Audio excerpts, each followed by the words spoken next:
and a privilege to give a quick intro about my lovely co-panelist here. It's Shiny. And Shiny is very unassuming and humble. She'll blush if I mention all the awesome things on her resume. But closer, okay. Right, see, good start from me. So I was telling you about Shiny. And Shiny is the winner of the Commonwealth Short Story Prize for Literature. Yes, we can have a big round of applause. She's awesome. She's also the founder of the Bangalore Lit Fest, Poetry Festival, and she's a brilliant writer who's written many books. And we are going to talk about her Lilith. And about Lilith, none other than Abraham Verghese has said it's palpable, beguiling, shocking, and a little scary. That's Shiny in a nutshell for you, by the way. And a quick intro about me. I'm Anuja, and there's nothing much to say here. I'm a bit of a masochist, so I write books in the mythology, historical fiction, and fantasy genres. And today we'll be talking about Mohini, the Enchantress, and she tells her story a lot better than I do. And now, to start off, for a little starter, an aperitif, we'll have a small, short reading from Shiny's Lilith, and she's a skilled wordsmith, so you guys are in for a treat. It means, I think, younger sister. And, I read Mohini recently, though she wrote Mohini some years ago. Lilith is come out this year. And I was telling her, oh my God, it's like Mohini and Lilith are sisters. So it's like we are two sisters and we've written about two sisters. That's the feeling I get. So I'm going to read from Eden Abandoned, the story of Lilith. Lilith is or was Adam's first wife before he met Eve. And there's a reason he parted ways with Lilith and found Eve. Eve was constructed out of his own body. God put him to sleep and made Eve with his rib. But the difference is that Lilith was made along with Adam. She and Adam were at par because God created them together from earthquakes, from electricity, from volcanoes, from lava. He created them from all the natural substance on earth together. They were equals. The impossible happened. I forgot Adam. But it would be too hasty to say, Adam forgot me. The moment when a woman knows, because she gropes in her heart to check and comes out empty-handed, that she cares not, is when she arrives into her future. I had stopped reaching out for stranger demons, one-night stand demons, unshaven demons with sinful grins. The unknown ceased to excite. Now I went back with them to their caves, eager to see their pet tigress or turtle, to trace with a fingertip the carvings on the walls of their one-cave dwellings. It intoxicated me to make them laugh, their guttural, scary laughs that shook the ground we stood on. Wait, they chuckled. Say it again. They loved my imitation of Adam, his pulpit speech, annoyed look, and erectile dysfunction. Thanks. Thanks, Shiny. I didn't know that wickedness could be so delicious. And I did say that Mohini is better at describing herself than I am. So this passage is a little bit about the Enchantress and the Mohini effect. Sometimes the magic steered clear of those who wanted nothing to do with bewitchment, wanted it too badly, or didn't care either way. It was even simpler, if equally erratic, with the men. I just allowed them to see me transformed as whatever the chosen ones wanted me to be. There was never any pretense nor any intention to beguile, merely a fulfillment of a need. So I morphed into mother, maiden, wife, hoe, lover, friend, guide, sweet, saucy, sexy, sensuous, nymphomaniac, spiritual advisor, muse, listener, masseuse, healer, princess, prostitute, teacher, rebel, keeper of secrets, soother of woes, patient companion, loving partner in crime, laugher at silly jokes, able handler of odious habits, dispenser of wisdom in a dizzying whirl. Thanks, Shiny. And one of the themes common to both Mohini and Lilith in Eden Abandoned is it both comes down to the battle of the sexes. I think we can all relate to that because we are still very much engaged in the gender wars. So I wanted to talk a little bit about the genesis, the roots of this battle between the sexes. Now, if you take the Rig Veda from Indian mythology, there's this, all the hymns, there were so many beautiful hymns devoted to Ushas, who was the goddess of the dawn. And there is a story there about how Indra became jealous. He became jealous of this beautiful goddess and he did not handle insecurity very well. So there's a hymn about him chasing her away from the heavens. And Ushas went away licking her wounds and she emerged as Durga, as Kali, a more powerful avatar of the goddess, the blushing goddess of dawn. And I noticed something similar in Lilith, where Shiny talks about the genesis of evil. It doesn't just show up, right? It has its roots in lived trauma, about female rage having to vent itself because of what women have been put through. So Shiny, tell me a little bit about female rage and the origin of the battle of the sexes. See, male anger right from the beginning is considered very attractive. An angry man is considered protective. Virat Kohli is hot. Okay. Is protective and macho. Whereas an angry woman is considered an oxymoron because women are not supposed to lose their anger. In fact, we are even taught from childhood, if you're a girl, how to sit. You know, be careful how you keep your legs. And it becomes like an ingrained thing for us, even as, I think, even as a corpse, we keep the female legs are kept like very together. And they are also taught how to laugh quietly, soundlessly, into your hand. Nobody should hear you laugh. An angry woman is called hysterical, and perhaps it's that time of the month. No aunt will bring a boy in your family a proposal saying, oh my God, you must meet this woman. She loses her temper all the time. She's angry all the time. Nobody says that about a woman. So I think an angry woman who's articulate is a work of art. Ah, yeah, that is hot. That is hot.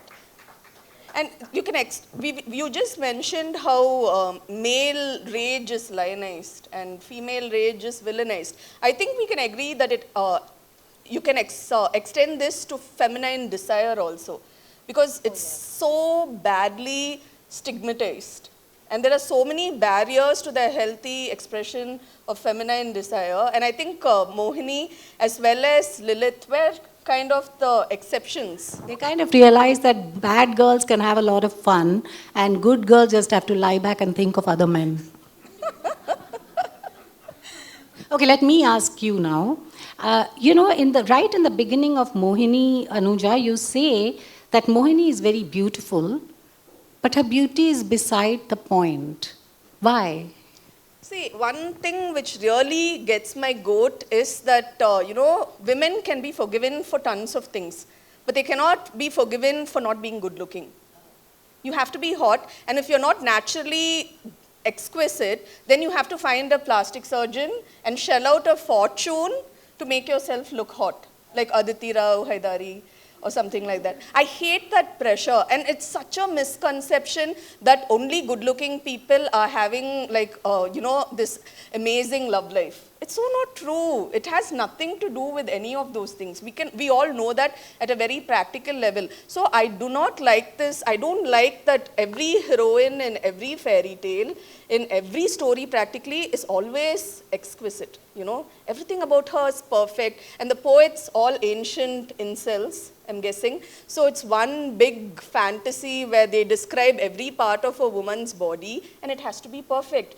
But we women, we mothers, we know that we have stretch marks. You know, we have dark knees, dark armpits, and we spend hours looking up quick fixes on Instagram for these things. Cracked heels, unforgivable. You have curves, it's unforgivable. So I'm thinking that, you know, we need to start embracing a more realistic concept of beauty, because I feel beauty has nothing at all to do with how you look. It's entirely subjective. Also, I like the way you say that when you come to Kavya, it's Mohini telling us a story. So she says Kavya is plain, but Kavya doesn't care.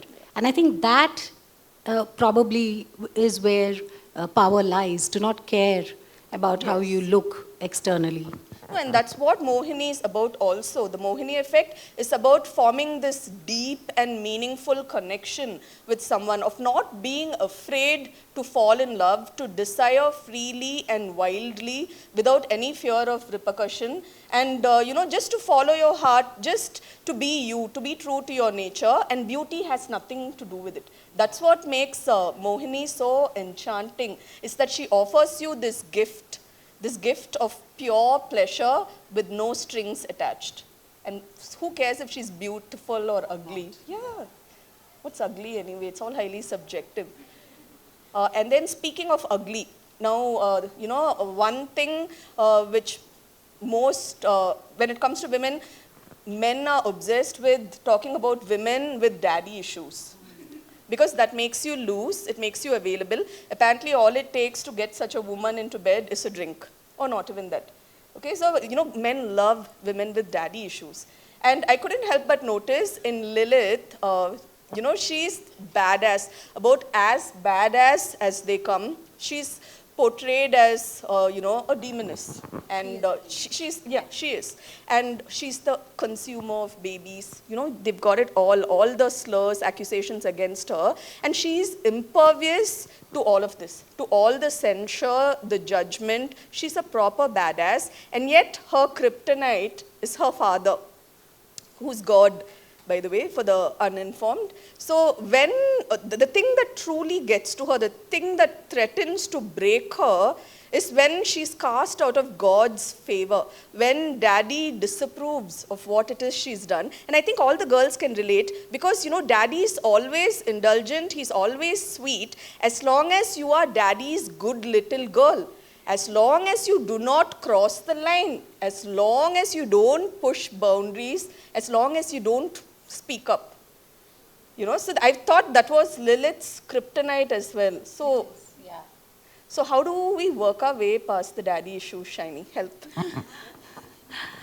I think for all of us, maturity comes when there's this huge betrayal that happens in our life. For all of us, it happens. It could be at workplace, it could be with family. Somebody or the other does let you down.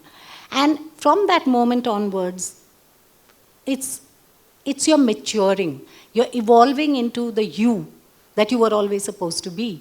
And when you realize that you can rely on no one, no father, no mother, no child, no twin flame, no soulmate, no man, no woman, nobody that you can completely trust. I think from then on, we start looking at ourselves, we start relying on ourselves, and we learn to we find out what is our purpose in life. Why are we placed on earth? We may be this one's daughter, that one's wife, this one's mother. But why are we, as an individual, top to toe, just us? Why are we here? I mean, that question, when it comes to us, it really, the other relationships don't matter. The other relationships are what bring you to that point of where you find yourself in this spot on earth. I do feel that being single is a superpower. Being childless is a superpower. Aging is a superpower. I love that. I love that. I love that you said that, just to add to what you said, I love that you said that we are enough. Because all the fairy tales tell you that if you are not a princess, a pretty princess, who's found Prince Charming to slay your dragon, then you are a failure in some way. Whereas Shiny here with her Lilith, she says, be your own knight in shining armor. Yeah. Be there for yourself. It is you to the rescue of you. You. And then you won't need rescuing. Very true. Yeah, that's really like amazing. Which brings me to the part in your book where you talk about Ganga and you say that she has this deep self love. And because she has this self love, she doesn't care about others. She has no empathy, no charity in her heart. And this upsets people about her. What I want to know is if Ganga was Gangu, if it was a man, would that make a difference? Or isn't it supposed to be like ambition and selfishness and being egoistic and all of that is very attractive in a man, but not so much in a woman? No, that's very true. If it was Father Ganga instead of Mother Ganga, it's a whole new set of rules because men will be men and boys will be boys. No, but the thing I like about Ganga is that she's not without empathy or compassion. It's just that she's a very contradictory creature who puts herself first. I think women are trained, are told for generations, for centuries, that we should put the needs of others before our own, that we are expected to play the sacrifice card. And Ganga is not the sacrifice card, and Ganga is not at all like that. Let me tell you a little story. I mentioned that Lilith and Mohini have lots of parallels, right? So here you have Lilith, the rule breaker, and you have Eve, who's the docile, subservient wife. With Ganga and Parvati, it's a similar trajectory. Both of them are daughters of the mountain god Himavan. And Ganga being the elder one, and this is that stage where Shiva has just burnt Kama. He's turned him to ash.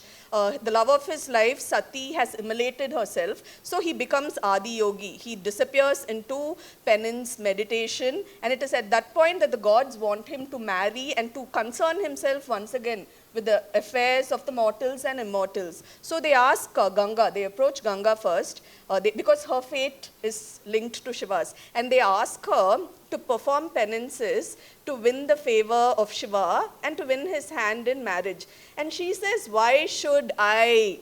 Let Shiva perform penances to win my hand. I am worth it. That's her answer.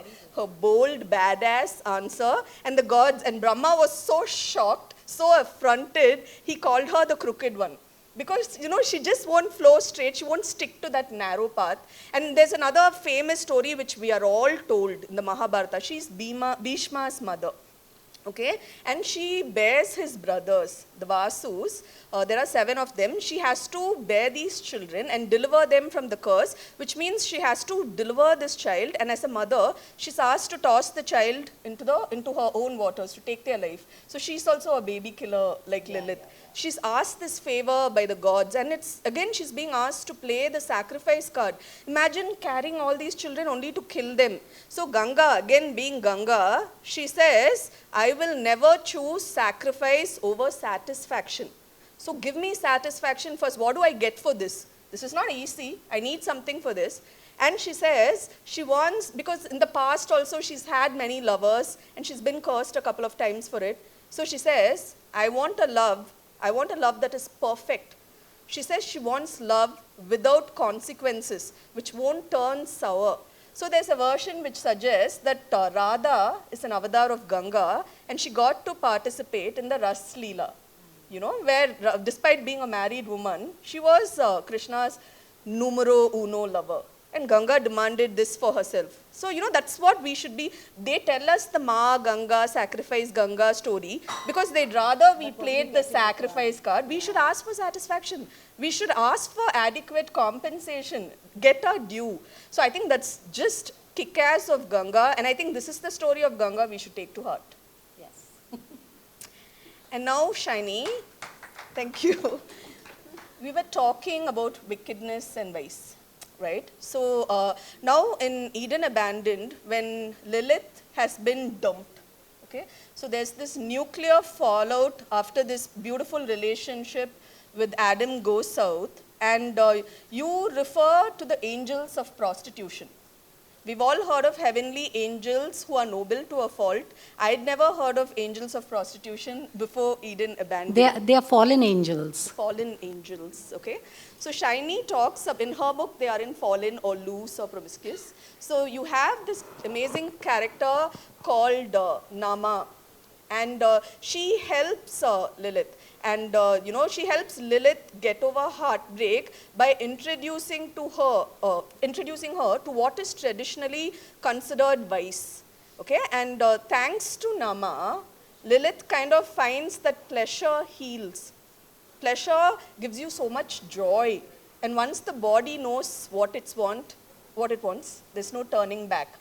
So my question is, okay, so when it comes to Lilith and her portrayal, because she chose to foray into vice from having been cast out of Eden, okay, so she's pursuing vice, and here the implication seems to be that it's okay for you to screw up as a wife or as a daughter, but you're not allowed to screw up as a mother. Yeah, that's true. Yeah. So would you care to elaborate Yeah, on I that? think ultimately the world is like, okay, she was a bad daughter, she was a bad wife, but a bad mother is again an oxymoron. Like, an angry woman, a bad mother. These are not allowed. So in Lilith's case, she's also the patron demoness of SIDS, which is sudden infant death syndrome. And she steals baby breaths, and earlier what used to be called cot death, or you don't know why the baby died, and they say it's Lilith who took the baby, and which is why the word lullaby is actually, the root word is actually Lilith, because it's basically mothers saying, leave my baby alone, Lilith bye, bye, and that's the word lullaby. The thing is that in Lilith's case, she doesn't think she's depriving women of motherhood when she kills these babies, because she's got like this huge playroom in the afterworld, and with seas of breast milk and seesaws and swings, and she takes very good care of the babies. She's in fact like a super nanny. Okay, but what she's thinking is, I'm freeing these women, I'm taking away their burdens and shackles so that they can do what they have to do and they can find themselves. And there is the other matter of, she does love eating babies. That's also true. So she just likes going crunch munch on their tiny bones. That's also true. So just to be clear, neither of us are endorsing cannibalism. Yeah. We do not want to make the headlines for the wrong reasons and get lynched on our way back to Bangalore. So I hope we got that across. We are talking about this character. And again with Ganga, it's the same. When she kind of released these children, and everyone's like, they curse her out and say, what kind of a mother does this? But it was all about liberation for mother and child both. Yeah. So yeah, that's the point we were trying to make. Not that babies make for a yummy snack. They do, according to Lilith.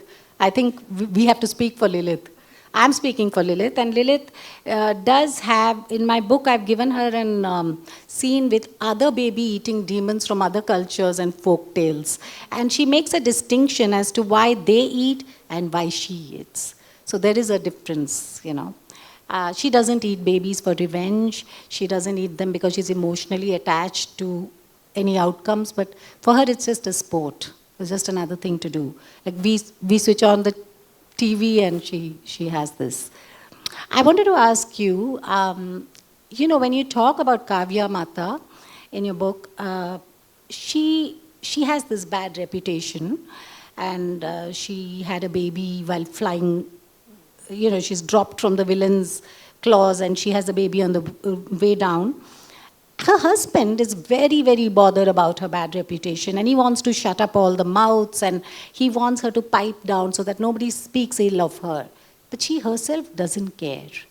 So, because I've always been interested in how in mythology, because even then and now, women know how to get their way around. They know how to live their own life on their own terms. It's just that they sometimes use a back door, or somehow, I feel I've seen my aunts and my grand-aunts and my mother and everyone, they do what they want. So how here has, how come she's not so bothered about, and I've always wondered how women who wanted to live their own path, walk their own path in the old times, how did they do that? And Kavya Mata seems to me like a good start. See, now Kavya is a very, very fascinating character in Indian mythology, and the thing about her is not many people even know her name. She's always referred to as Bhrigu Muni's wife. Why?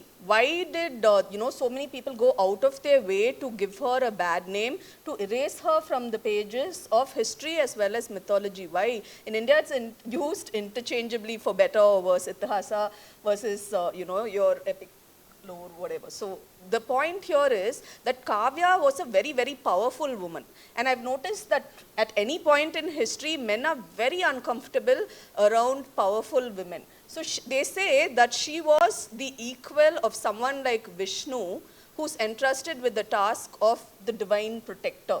Okay? So Vishnu usually takes sides with the Devas and Indra. So, the mother of the Asuras, she appealed to Kavya, and she said, you have to restore the balance. It's not fair. With Vishnu on their side, it's not an equal battle. So she's going as a supplicant to her friend Kavya and asking for her help. Okay, and the story goes that Kavya was so powerful, she froze the entire army of the Celestials, the Devas. And the Asuras begin to slaughter the Devas, and Vishnu is furious. He says, I'm warning you, stop, it's not fair. Give them a chance to defend themselves. She says, it wasn't fair when you fought on their side either. You do what you think is right. I will do what I think is right. And she was defiant. So the legend goes that Vishnu decapitated her. Why am I telling you this story? Because it's connected to the whole crux of the Ramayana here. Why Rama and Sita were separated. Why they had to undergo this period of separation. It's because a good woman, a powerful woman was killed by Vishnu, who ought to have protected everyone, including her. So her husband Bhrigu curses Vishnu, and he says, what you did was wrong. What you did was wrong. There's no justifying what you did. So you will pay for it. You will know what it is like to be torn apart from your wife. You will know the pain, the suffering, the anguish of it, which is why in the Ramayana, despite the fact that Rama was supposed to be perfect, he was supposed to be the greatest of warriors, he could not stop Sita from being kidnapped. And even after he had slain Ravana, there was no happy ending for Rama and Sita. And it's because you can trace it back to this story. And it's because it's not correct. The Vedic lore makes it clear, Vedic Puranic lore makes it clear that a woman's power should be respected, it should be revered, worshipped, and yet it never has been. Women have fought for their agency, they fought to have their stories told, and they fought to just live life on their own terms. So Kavya's story is fascinating because of this, because she had no regrets, like I said, and the gods slandered her. Her reputation was torn to shreds. They questioned the parentage of her children. They accused her of promiscuity, and she never gave a crap. But Bhrigu knew, because Bhrigu knew he's one of them. He's one of the bloody males. So he knows that if you strip away a woman's reputation, you've rendered her vulnerable.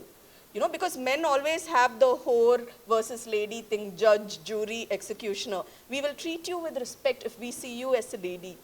Or, we will free to be rapists and murderers and molesters and stalkers. So this is like, this age-old pattern which has to be broken.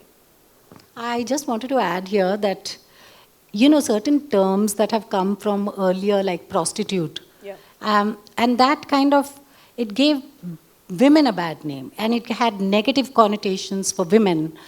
But actually, that word goes back to men, not to women, because it actually talks about male exploitation of female desperation. Nothing to do with women. So the image that I get when I hear the word prostitute, which has now been replaced with more politically terms like sex worker, but that very word prostitute, which men would use to put down women, to curse women, to put women in their place, to me, it doesn't bring to mind a woman like from Hira Mandi, sitting in a marketplace with her legs apart and with red pouting lips and cascading curls down her back. To me, the image it brings up is a man sitting with other men and plotting and devising ways to use women. I don't think anyone will see stud and slut the same way ever again. So I have one more question for you before we open up the floor for questions. Oh, okay. So one question each. I noticed that in Lilith, we started with the battle of the sexes, and now Shiny suggests that where is the resolution to this? Where does this all end? And we were talking about it because it's a common trope in Hindu as well as in Vedic as well as Christian mythology, where, you know, they talk about hermaphrodites. Okay. Now, in Hindu mythology, Ardhanarishwara, the union of Shiva and Shakti, is a very, very powerful symbol and image. It talks about the peaceful coexistence between two equal and opposing forces. In nature, Shiva is supposed to be represented by the vastness of the sky, and Shakti is supposed to be the sea, the restless sea. So, you know, technically they're not supposed to meet at all, and yet when you look, look across in the horizon, there's this union between Shiva and Shakti. So, do you think that it's going to happen, that someday we'll find a way to peacefully coexist and, you know, be in relationships where the husband and wife do not try to kill each other or themselves, and or should we just wash our hands of marriage and coupledom and just, you know, be single and ever ready to mingle? See, the thing is, we are not, this planet is not full of men and women. You know, they are full of protector and the unprotected, predator and prey. So I feel like that's the role that we've already got, and it suits one gender to run with it. You know, and I really feel if women go take a long nap, the sati system will be back. That's a scary thought. Okay, I have one last question for you. Is it over? Our time is over? No. 5 more minutes, okay. You know, you say a very interesting thing and very true thing in your book. You say that a man who comes to protect a woman's virtue is more dangerous than a man who attacks her virtue. And I was reading this book, sorry, just to augment what that, you know, I was reading this book, Apple Tree Yard. It's also a TV series. BBC series, and you know, in which she says that she's a rape victim at some point, and she says, I'm no longer afraid of strangers or of unknown men brushing past me in dark alleys. I'm scared of the men I know. That's kind of precisely the point I was also trying to make, because see, let's face it, when it comes down to sex crimes or any kind of offenses, see, a woman just has to get up, brush herself off and walk away. Women are strong enough to do it. But the thing is, they also have to live with the burden of shame for a crime. Sorry about that. They have to live with the burden of shame for a crime which they have not committed. That is where all these horrible honor killings happen, because women have to look in the eyes of their father, their husband, their son, the men in their lives who look at them as though they're damaged goods, as though they're soiled, they're tainted, tarnished. All these horrible words are bandied about, and that is, you know, where you are prevented from healing naturally. Okay? And it's very, very dangerous because, you know, men immediately feel, okay, this is personal. She may have been raped, but, you know, my honor has been sullied. And therefore, with her death, my honor will be redeemed. We really need to stop, you know, perpetuating this ugly theory about male honor and how men have to defend women. No, just stay out of the way. We'll take care of ourselves. Thank you very much.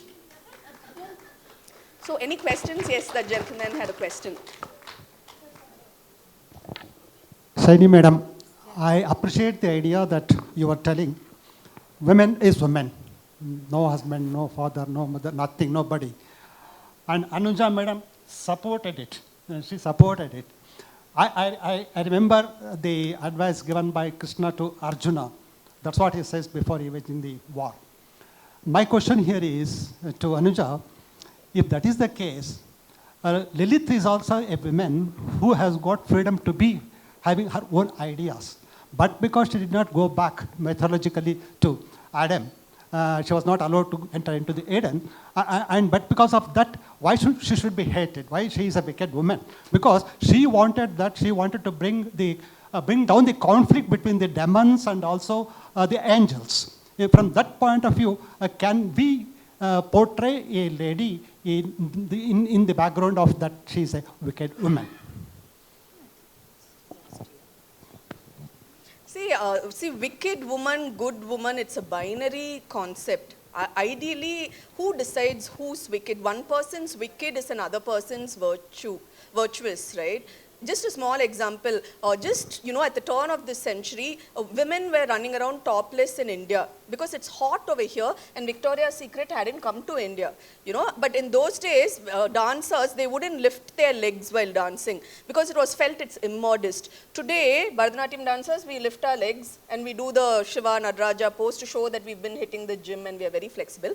But if you run around topless today, whether it's hot or not, you will be arrested for indecent exposure. So it keeps changing what is good, what is bad, who's the virtuous one, who's the wicked one. So that is beside the point. The point is a woman's choice needs to be respected, if not celebrated. We're not asking that the whole rara feminism thing where we get awards for making choices. We just want to have the freedom to pursue our choices as we see fit. Thank you. Yeah, so thank you so much. You guys have been an amazing audience. Big thanks to Mysuru Lit Fest for having us. We've had a lovely time.